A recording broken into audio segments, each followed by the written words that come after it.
സൈന്യത്തിലെ അഗ്നിപഥ് പദ്ധതിയെക്കുറിച്ച് വലിയ രാഷ്ട്രീയ വിവാദങ്ങളാണ് ഉയർന്നുവരുന്നത്.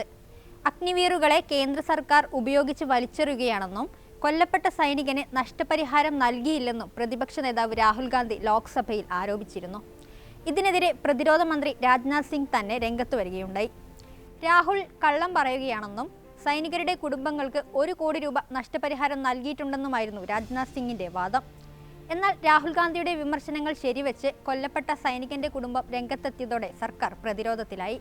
എന്നാൽ ഇപ്പോൾ അഗ്നിവീർ പദ്ധതി സൈന്യത്തിന്റെ പ്രവർത്തനക്ഷമതയും പോരാട്ടവീര്യവും കുറയ്ക്കുമെന്ന് മുന്നറിയിപ്പ് നൽകുകയാണ് മുതിർന്ന സൈനിക ഉദ്യോഗസ്ഥരും വിമുക്ത ഭടന്മാരും. ആവശ്യമായ പരിചയ സമ്പത്ത് ലഭിച്ച് ഒരു സൈനികൻ പൂർണ്ണ തോതിൽ യുദ്ധത്തിന് സജ്ജമാകാൻ 7 മുതൽ 8 വർഷം വരെ എടുക്കും. എന്നാൽ 2022 ജൂണിൽ ആരംഭിച്ച അഗ്നിവീർ പദ്ധതി പ്രകാരം ജോലി ലഭിച്ചവരിൽ 75% പേരും 4 വർഷം കഴിഞ്ഞാൽ സൈന്യത്തിൽ നിന്നും പിരിഞ്ഞു പോകണം.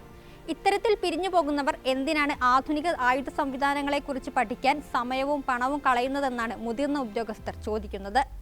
കൂടുതൽ സാങ്കേതിക വിദ്യകൾ ആവശ്യമായി വരുന്ന നേവിയെയും വ്യോമസേനയെയും അടക്കം ഇത് ഗുരുതരമായി ബാധിക്കുമെന്നും ഇവർ മുന്നറിയിപ്പ് നൽകുന്നു. നിലവിൽ യുദ്ധസന്നദ്ധരായ സൈനികരുടെ അഭാവം സൈന്യത്തിലുണ്ട്. ഓരോ വർഷവും ഏകദേശം 60,000 സൈനികരാണ് വിരമിക്കുന്നത്. എന്നാൽ 40,000 പേരെ മാത്രമാണ് അഗ്നിവീർ പദ്ധതിയിൽ ഉൾപ്പെടുത്തുന്നത്. അതുകൊണ്ട് തന്നെ 4 വർഷം കഴിഞ്ഞ് നിലനിർത്തുന്ന അഗ്നിവീറുകളുടെ എണ്ണം 25% നിന്ന് 60% ഉയർത്തണമെന്നാണ് സൈന്യത്തിന്റെ ആവശ്യം. അഗ്നിപഥുമായി ബന്ധപ്പെട്ട് ഭരണ പ്രതിപക്ഷ പോര് തുടരവെ പദ്ധതിയെ വിമർശിച്ചുകൊണ്ട് നാവികസേന മുൻ മേധാവി കരംബീർ സിംഗും രംഗത്തെത്തി. ഈ പദ്ധതി കരസേനയുടെ കാര്യക്ഷമതയെ പ്രതികൂലമായി ബാധിക്കുമെന്ന് ദേശസുരക്ഷയെക്കുറിച്ച് ധാരണയുള്ളവർക്കെല്ലാം അറിയാമെന്നാണ് അദ്ദേഹം എക്സിൽ കുറിച്ചത്.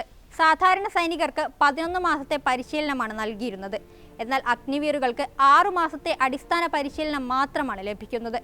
ഇപ്പോൾ 2 തരം സൈനികരുണ്ട്: അഗ്നിവീറുകളും കൂടാതെ വാർഷിക അവധിയും ഉയർന്ന സാലറിയും പെൻഷനുമുള്ള സാധാരണ സൈനികരും. സാധാരണ സൈനികനായി നിലനിർത്താനുള്ള യോഗ്യതയ്ക്കായി അഗ്നിവീറുകൾക്കിടയിൽ അനാരോഗ്യകരമായ മത്സരങ്ങൾ നടക്കുന്നുണ്ട്. ഭരണഘടന 100 തവണ മാറ്റാമെങ്കിൽ അഗ്നിപഥിൽ എന്തുകൊണ്ട് മാറ്റം വരുത്തിക്കൂടാ എന്നാണ് മുതിർന്ന സൈനിക ഉദ്യോഗസ്ഥർ ചോദിക്കുന്നത്.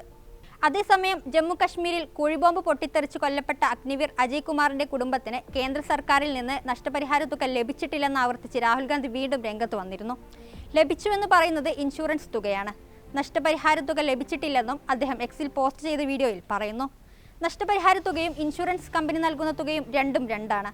രാജ്യത്തിനായി വീരമൃത്യു വരിച്ച രക്തസാക്ഷിയുടെ കുടുംബത്തിന് അംഗീകാരം ലഭിച്ചേ മതിയാകൂ. മോദി സർക്കാർ ജവാന്മാരുടെ വിവേചനം കാണിക്കുകയാണ്. സർക്കാർ എന്തുതന്നെ പറഞ്ഞാലും ദേശസുരക്ഷയുടെ വിഷയമാണിതെന്നും താൻ ആവർത്തിച്ച് വിഷയം ഉന്നയിക്കുമെന്നും രാഹുൽ ഗാന്ധി പറയുന്നു.